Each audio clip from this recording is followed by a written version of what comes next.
हेलो दोस्तों, कैसे आप सभी लोग। उम्मीद करते हैं आप लोग बहुत ही बढ़िया होंगे। मैं हूं पैडी और आज मैं जिस वीडियो पर रिएक्शन करने वाला हूं वो ड्रिलिस अर्तुगल का एक मतलब बैकग्राउंड म्यूजिक है, उर्दू प्लस अरेबिक ऐसा करके।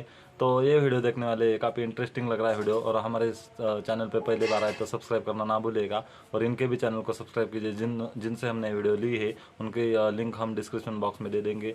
तो चलो पहले वीडियो देखते हैं।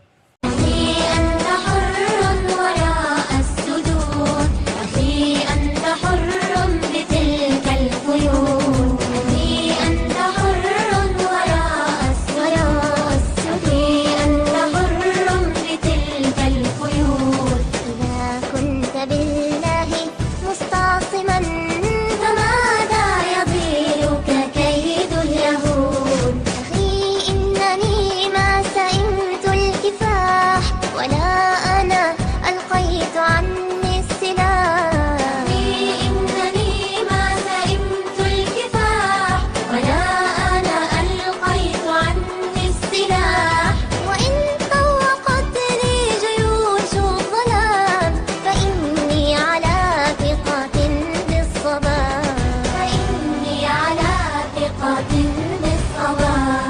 أخي أنت حر وراء السجون، أخي أنت حر بتلك القيود، أخي أنت حر وراء السجون، أخي أنت حر بتلك القيود. إذا كنت بالله مستعصما فماذا يضيرك كيد اليهود. أخي إن ذرفت علي الدموع وبللت قبري بها في خشوع، أخي إن ذرفت علي الدموع وبللت قبري بها في خشوع، فأوقد لهم من رفات الشموع وسيروا بها نحو مجد سليم، وسيروا بها نحو مجد سليم. أخي أنت حر وراء السجون،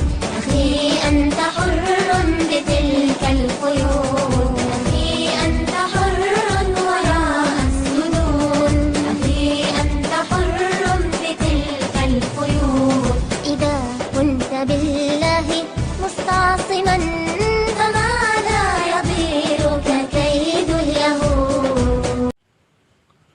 वाह, तो सच में मतलब ये काफ़ी सैड वीडियो था, सैड सॉन्ग भी था और सैड सीन भी दिखाए है। अर्तुगल का मतलब किसी ने तो बंदी बनाया था, वो ऐसे हाथ बंधे हुए थे उनके। और मुझे एक उसमें बहुत ही अच्छा लगा कि सभी जो अर्तुगल थे और सभी उसके साथ जो थे वैसे प्रे कर रहे थे, ऐसे हाथ मतलब नमाज पढ़ रहे थे, ऐसा कुछ था। और उसके बाद भी बहुत अच्छे फाइटिंग सीन्स भी दिखाए, तुरगत दिखाए वहाँ पे। तो ओवरऑल ये वीडियो काफ़ी अच्छी थी। और इस ये जो सॉन्ग है मतलब सॉन्ग कह सकते हो, उसके बैकग्राउंड म्यूजिक भी काफ़ी अच्छा था, लिरिक्स भी काफ़ी अच्छी थी।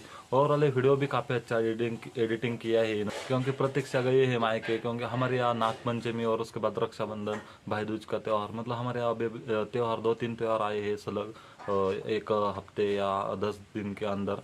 इसलिए वो मायके ही रह गई है, तो इसलिए मैं अकेला ही वीडियो कर रहा हूँ। लेकिन वो जल्दी आने वाली है। कल या परसों से शायद हम साथ में वीडियो ज़रूर करेंगे। तो आज की वीडियो कैसी लगी कमेंट करके बताएं और चैनल पे पहले बार आए तो सब्सक्राइब करना ना भूलेगा। तो ठीक है दोस्तों, आज के लिए बस इतना ही। हम मिलते हैं नेक्स्ट वीडियो में।